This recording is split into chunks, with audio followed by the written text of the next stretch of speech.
Toto je mláďa orla kráľovského.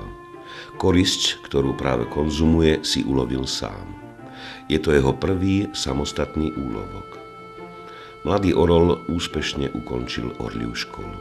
Naučil sa samostatne loviť a čoskoro opustí hniezdisko rodičov. Orly kráľovské sú nížinné orly, obývajú rovinné a stepné biotopy Európy a Ázie.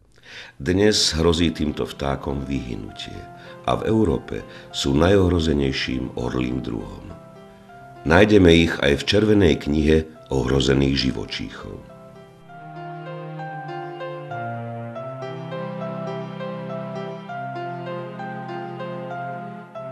Matka mladého orla si v prestávke medzi dvoma lovmi starostlivo upravuje perie. Neúspešný lov si teraz v polovici júla nemôže dovoliť. Jej dve mláďatá už vyleteli z hniezda a sú veľmi hladné.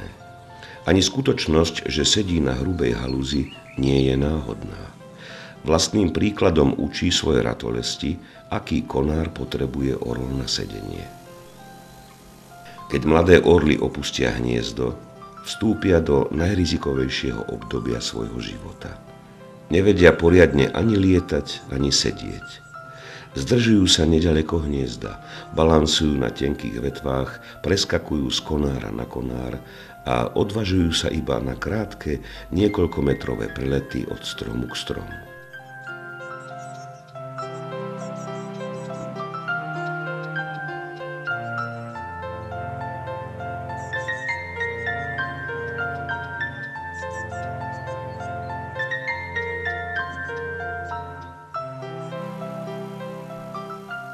Mladý orol, ktorý spadne na zem, sa zvyčajne poraní, prestane lietať a stane sa korisťou líšok či túlavých psov.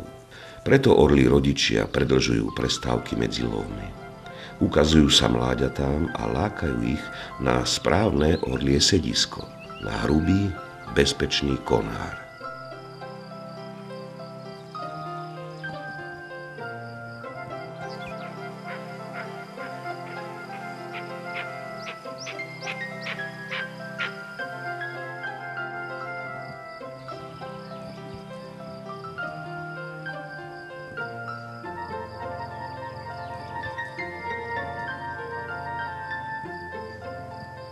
Keď orlica zistí, že jej pozitívny príklad mladým orlom nepomáha, sama zaletí na tenkú haluz divej čerešne.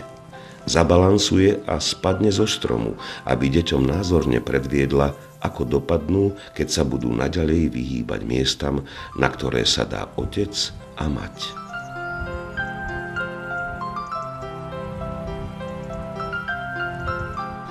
Ak nepomôže ani negatívny príklad, orlica sa opäť vráti na svoje bydlisko a neodletí na lov. Nechá mláďatá hladovať.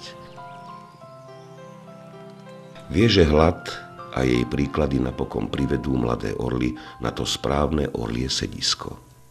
Staré orly neváhajú použiť všetky didaktické postupy orlej školy, len aby pomohli svojim ratolestiam čím skôr prekonať toto neisté obdobie orlieho života.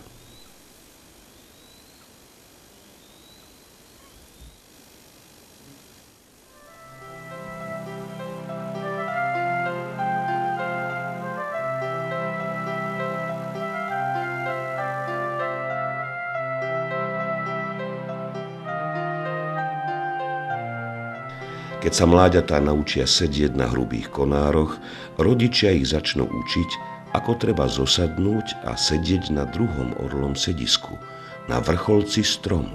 Preto teraz orlí rodičia vykružujú nad hniezdny svah a mladé orly ich nasledujú. Orlíky hľadajú stúpavé vzdušné prúdy a pokúšajú sa o krúživý a klzavý let, typický pre orly kráľovské. Keď sa mláďatá dostanú až k rodičom, staré orly sa z výšky spustia a zosadnú na vrcholec, ktorý je pre ich potomstvo najbezpečnejší. Orly kráľovské sadajú na vrcholce stromov, aby mali dokonalý výhľad a rozhľad po krajine. Iba z vrcholca môžu naplno uplatniť svoj najdokonalejší zmyslový orgán – zrak.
Po vyletení mláďat z hniezda staré orly nosia korisť naďalej na hniezdo.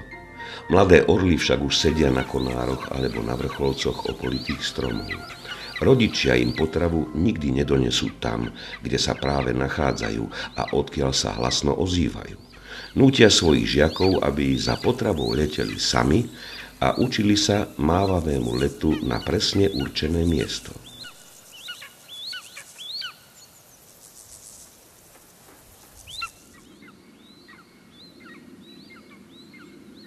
Presnosť záletu ku koristi dosahujú mladé orly iba postupne, za cenu mnohých nezdarov a nepresností.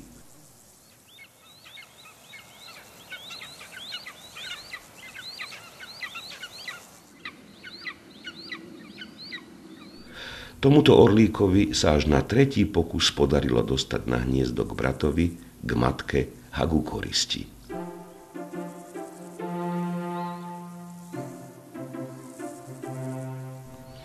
Orly musia byť schopné čo najrýchlejšie a najpresnejšie dopraviť svoje telo ku koristi, inak by nikdy nič neulovili. Preto staré orly hneď po vyletení mláďat zmenia svoje správanie tak, aby potomkovia čo najviac trénovali lietanie k potrave.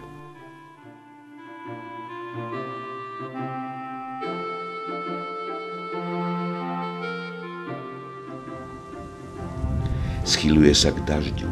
Dnes budú v orlej škole prázdniny.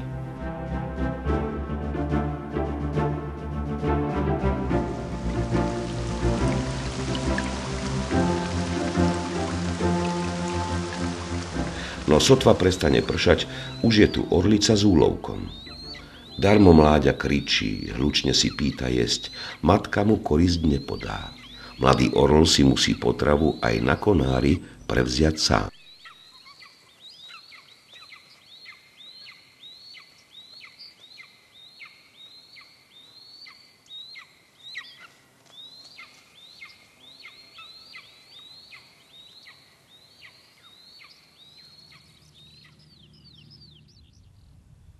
V poludnejších hodinách staré orly pravidelne vykonávajú teritoriálne lety. Lietajú nad hniezdiskom, aby oznámili ostatným orlom, že toto územie je už obsadené. V čase orlej školy dospelé orly toto správanie spájajú s utužovaním a rozvíjaním letových schopností svojich detí. Orlica vezme ulovenú korisť do pazúrov a lieta s ňou nad hniezdnym svahom. Hladné mláďatá vykrúžia za matkou a snažia sa dostať k jedlu čím skôr.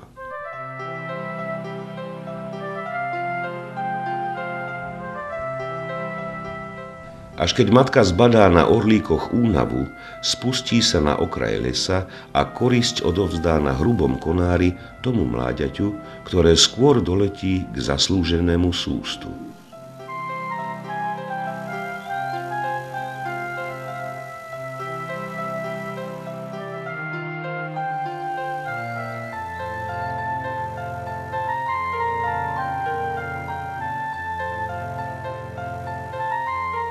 K letovo zdatnejšiemu orlíkovi prilieta druhé mláďa.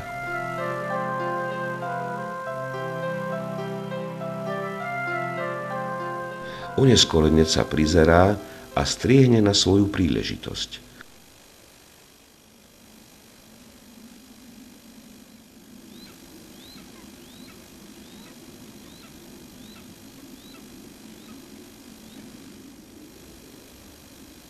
Stačí chvíľka bratovej nepozornosti a zvyšok koristi je jeho. Bez šarvátky sa to prirodzene nezaobíde. V mladých orloch sa už ozýva bojový inštinkt. Agresivita je neodmysliteľnou súčasťou orlieho života. Orlí pár nezasahuje do škriepok o potravu. Pre neho sú bojové prejavy neklamnou známkou zdravého vývinu mladých orlov.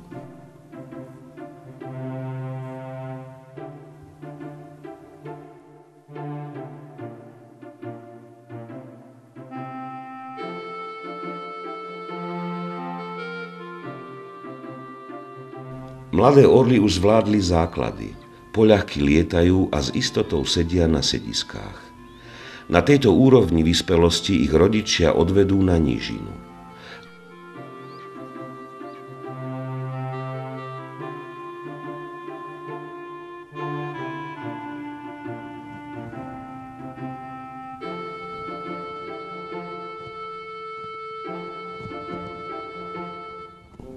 Dlhé hodiny trávia orlíky na čerstvo pokosených ďateliniskách, kde s obľubou vyhľadávajú korisť, ktorú usmrtili kosačky. Keď príde poludnie, mladé orly sa zdvihnú na krídla, vykrúžia do výšok a rodičom predvádzajú, čo sa naučili z umenia lietať.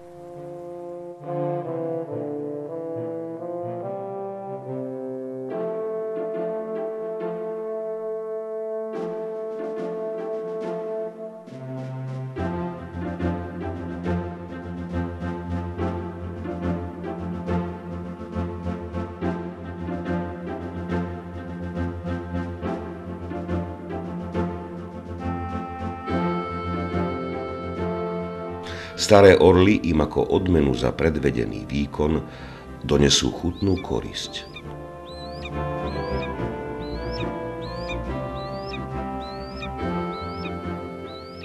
S potravou zaletia doprostred polí, aby sa mláďatá vrátili z výšok opäť na zem.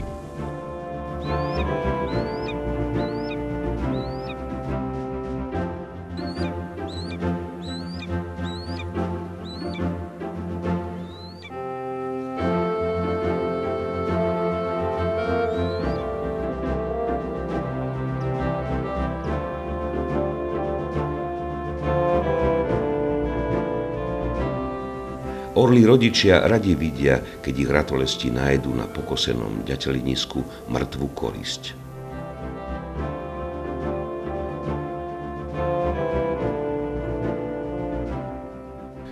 Zvyčajne sa o ňu strhne zvada a riadna naháňačka.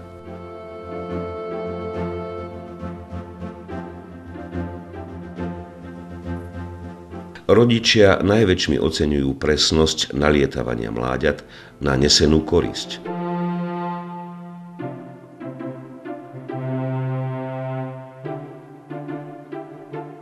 Vedia, že presnosť letu z ich detí spraví úspešných lovcov.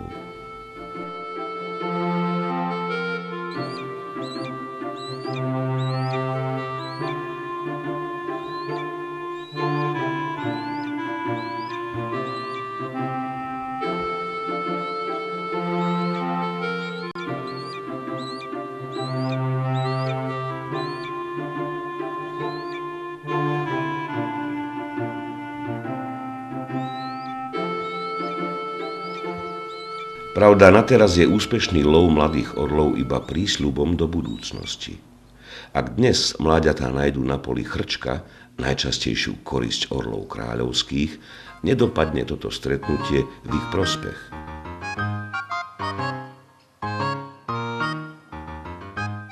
Chrček sa mladým orlom postaví a dokáže sa ubrániť.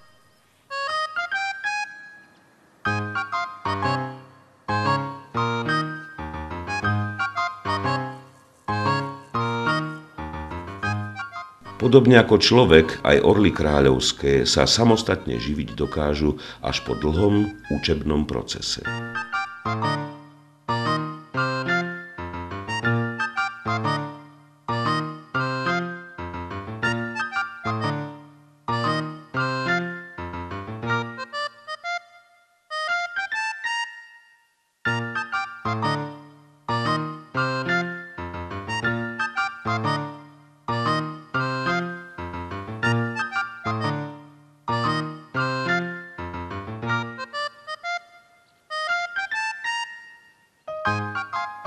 Mesiac po vyletení z hniezda otázka, kto je lovcom a kto korisťou, ešte ani zďaleka nie je rozhodnutá.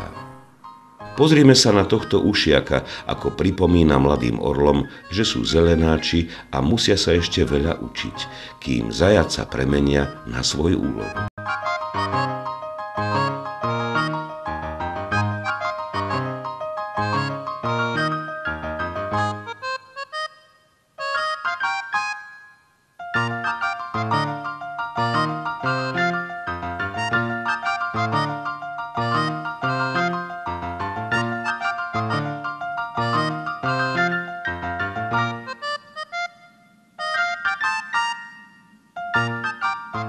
Rodičia o loveckej nemohúcnosti svojich potomkov vedia.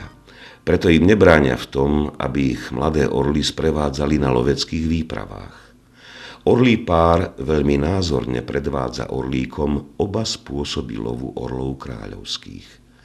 Ukazuje, ako sa loví z výšky strmhlavým pádom na korisť a demonštruje aj lov z vrcholca stromu.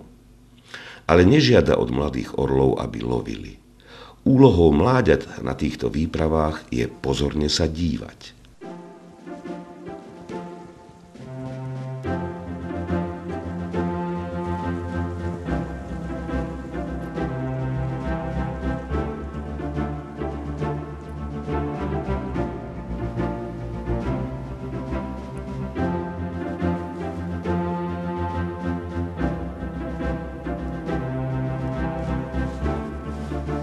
Prílišná lovecká aktivita mladých orlov v tomto období je skôr na škodu ako na osoch.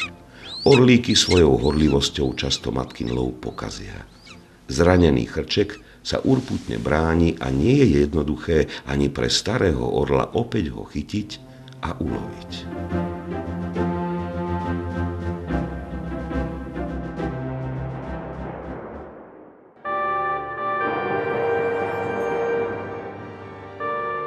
Na loveckých výpravách s rodičmi sadajú mladé orly aj na ľudské výtvory. Potrebujú dobre vidieť to, čo staré orly pri love robia.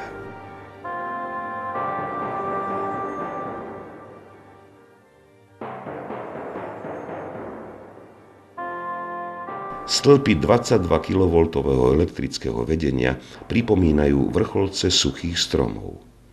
A priečný nosník stĺpa sa ponáša na hrubý konár. Preto orlie mláďatá sadajú na stĺpy smrti.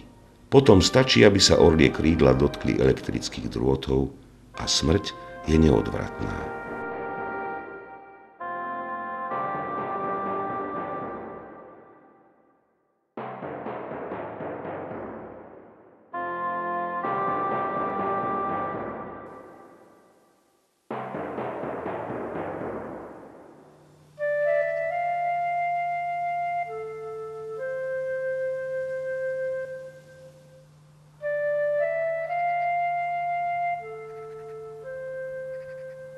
Po strate potomka staré orly 2 dni nelovili.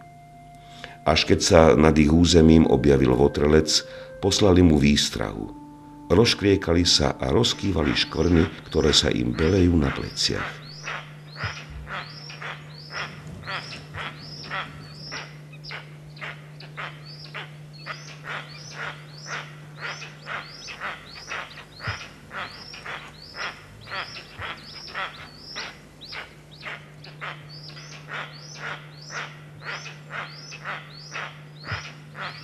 Po rodinnej tragédii sa im nechcelo letieť votrelcovi v ústrety. Lenže cudzí orol na ich územie zosadol, preto staré orly museli zakročiť a nie iba vystríhať. Vykrúžili do výšky a začali robiť tzv. Hojdačky, aby votrelca odplašili zo suchého vrcholca a mohli ho vytesniť na okraj hniezdneho teritória.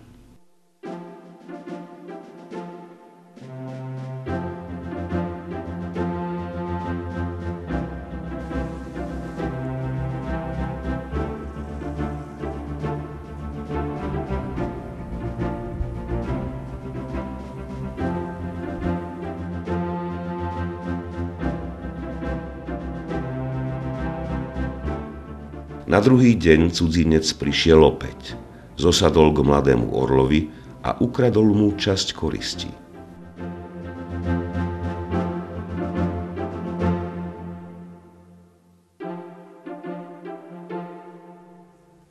Staré orly reagovali okamžite.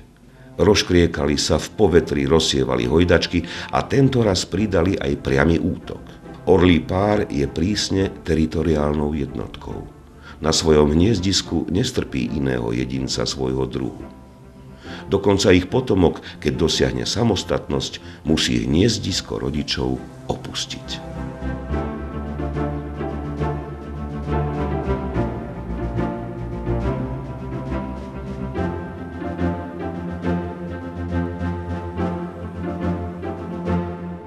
Vyučovanie posledného učebného predmetu sa tiež začína príkladom rodičov.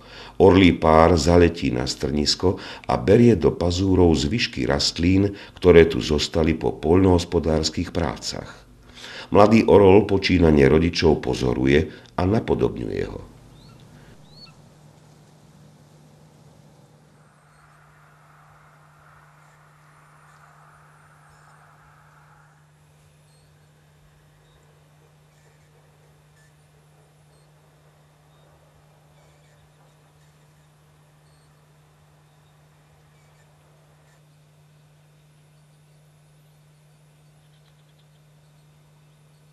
Uchopovanie a sekanie do zvyškov rastlín je statické, kým korisť orlov je živá a pohyblivá. Preto orlí pár odvedie mláďa nad okraj lužného lesa a nechá orlícha sekať a útočiť na tenké konáre rozhýbané jesenným vetrom.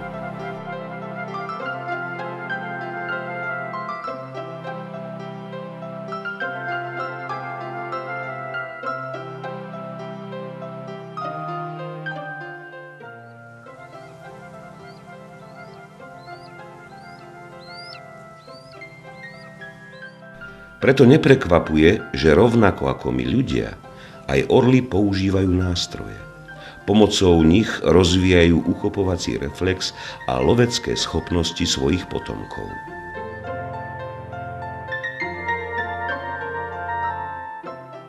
Orlík opakovane nalietava na domnelú korisť, usilovne útočí na kus papiera, ktorý rodičia používajú ako učebnú pomôcku. Mladý orol chce uchopiť a zovrieť do pazúrov ešte nie živý, ale už kľučkujúci úlovok.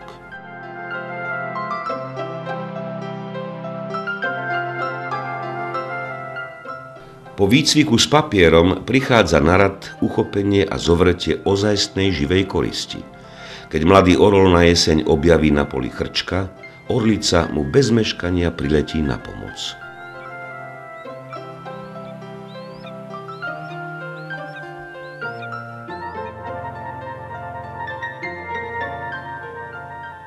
Udrie na hlodavca, poraní ho a oslabí natoľko, aby potomok mohol korisť uchopiť, zovrieť a uloviť.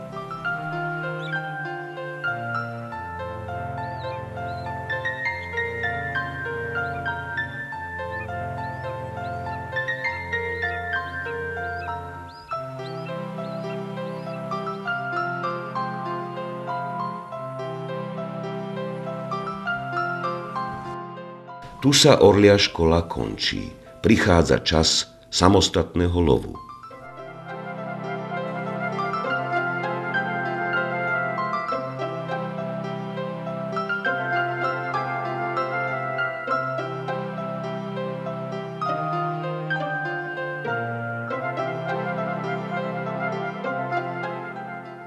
Toto je mláďa orla kráľovského. Korisť, ktorú práve konzumuje, si ulovil sám. Je to jeho prvý samostatný úlovok. Odteraz čakajú mladého orla už iba ľudské lekcie. A tie bývajú kruté a pustošivé.